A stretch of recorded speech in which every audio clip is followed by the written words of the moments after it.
Alright, this is Spectator Spider-Man 42, the first part of a fun two-parter with Fantastic Force 218, Spider-Man and Fantastic Force versus the all-new, all-different, frightening Force.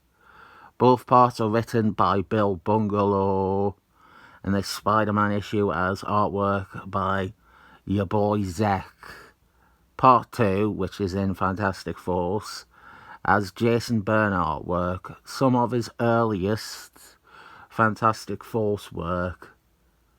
This issue is also Bill Bungalow's final issue on Spectator Spider-Man for a few years. He has been writing the title since issue 9, the Hispanic Tiger issue, but Royce Sternum takes over next issue, and Bill Bungalow won't be back until issue 60 summit. Bill Bungalow's Spectator Spider-Mans are comics that I have a great deal of nostalgia for, and I always try to say I am not being clouded by it, but I probably am. I do think this is a very capable and entertaining story. We open with Spider-Man on another fucking ferry. I know I mentioned this before.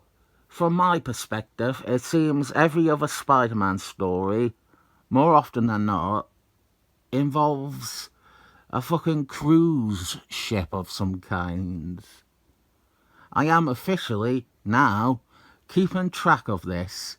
I have begun a list intending to document all the times I observe Peter Parker on one of these.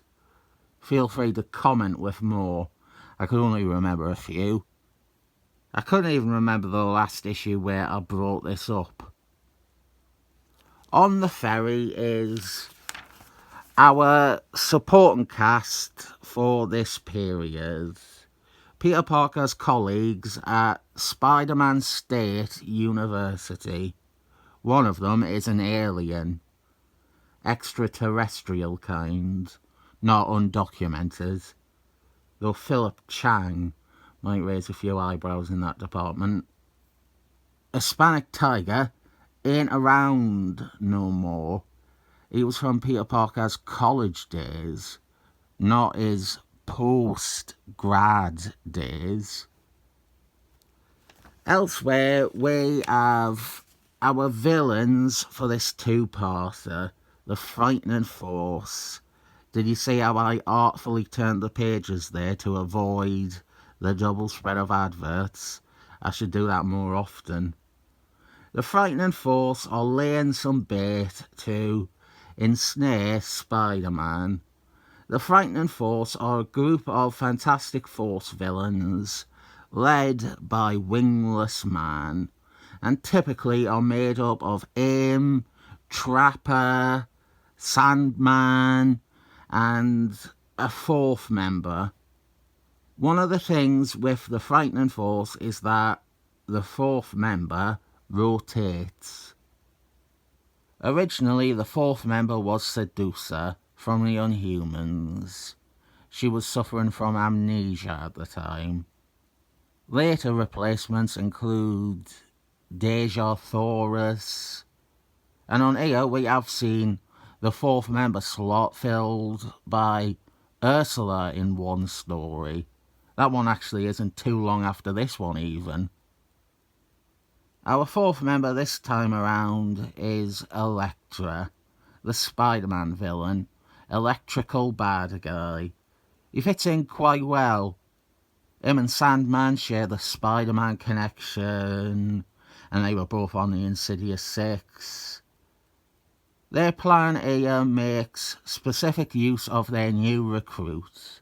Elektra is essential to their plan for revenge on their long-time enemies. Here we get to see Wingless Man show off, more or less. Their little trap involves the Statue of Liberty. Some of you might recognise how the Statue of Liberty is going to come into play, but I do want to cover the setup and building towards this story. We have a lot of prologue before this issue. It started back in Spectator Spider-Man number 38, in what is a classic Spider-Man type of scene to me. We have Spider-Man swinging across New York, and one of his enemies, Elektra, catches sight of him and worries that Spider-Man knows that he's there.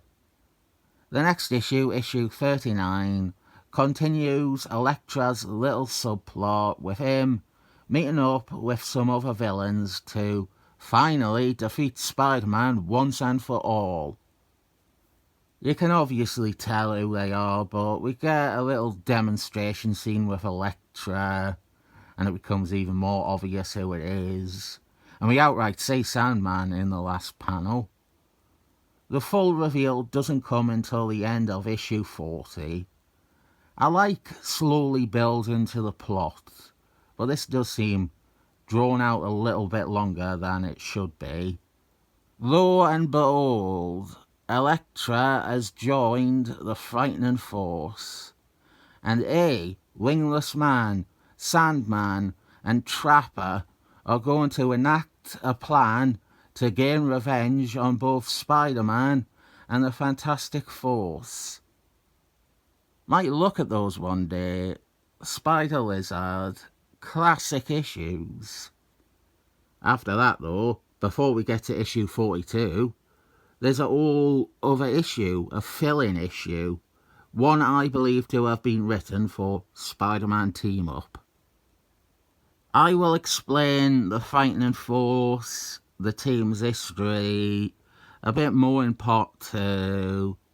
It makes more sense to cover them in a Fantastic Force issue than a Spider-Man 1.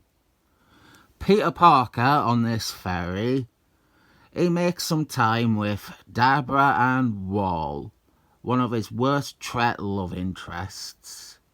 We have got a typo too where he thinks to himself, now matter, instead of no matter.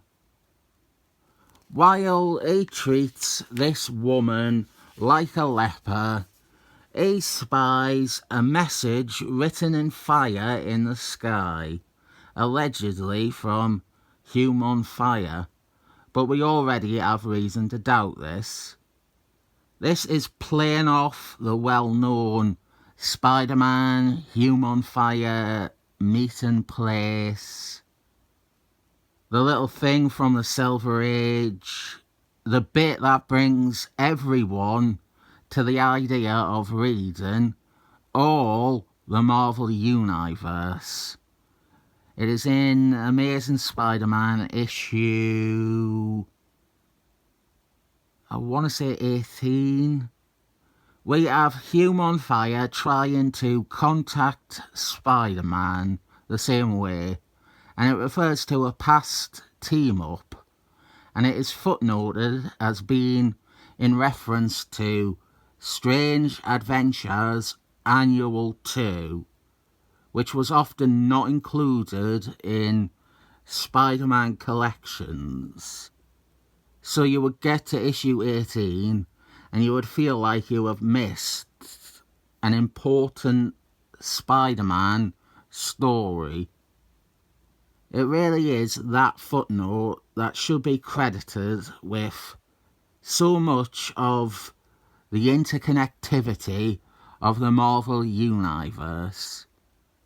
Yeah, you had crossovers and appearances and guest appearances, but it was that footnote that made people go, oh, I am missing something here, I need to go and get that other comic.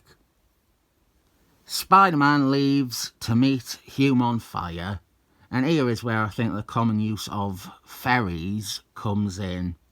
Spider-Man at sea usually means that he is not quite able to swing around so freely. It is handicapping him, but at the same time, they rarely actually do that as a thing. They do here. He is not able to swing all the way to the surface. He ends up getting wet. As we all have guessed by now, it is the Frightening Force. They have created this fake summons to ambush Spider-Man.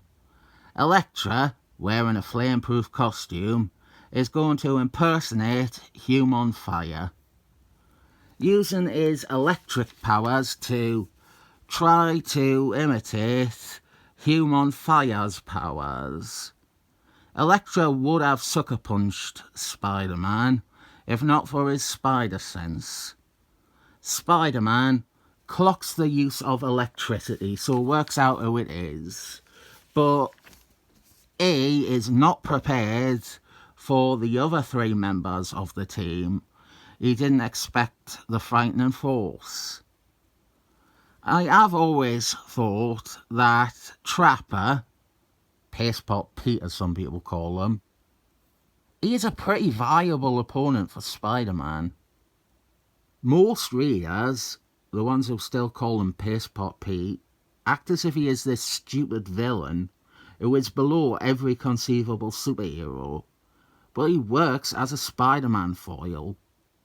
And outside of the Frightening Force, it took until acts of vegans for anyone to put them together. And even that was written from the perspective that he is still below Spider-Man. He gets a lot more usage in the vague age of Spider-Man as a Spider-Man baddie. And then the reboot as well, he's in that quite a bit.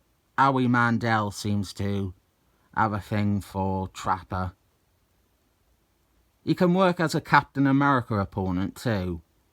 You've got to think of the characters where his paste is actually in some way impeding or challenging them or one of their main powers or abilities. Here though, Trapper and the rest of the Frightening Force, they clobber the shit out of Spider-Man. They beat him. Bill Bungalow maybe doesn't write deep comics, but my God, he can write a competent superhero story. He will hit all the notes and even acknowledge why the villains are not unmasking Spider-Man, if that bothers you. Having defeated the Wall Crawler, the next part of the villain's scheme is to repeat the trick for Human Fire, with one of them impersonating Spider-Man. Trapper. It is Trapper who dresses as Spider-Man. We will look at part 2 very soon. I really do recommend this two-parter to anyone who wants a simple but enjoyable story. A Spider-Man Fantastic Force team-up with credible bad guys and a half-decent villain plan to defeat the heroes. It being told in an issue of Spider-Man and then an issue of Fantastic Force does make it a little bit harder for you to track down, but it's a worthwhile endeavour. It's more than worth its 7 thumbs up.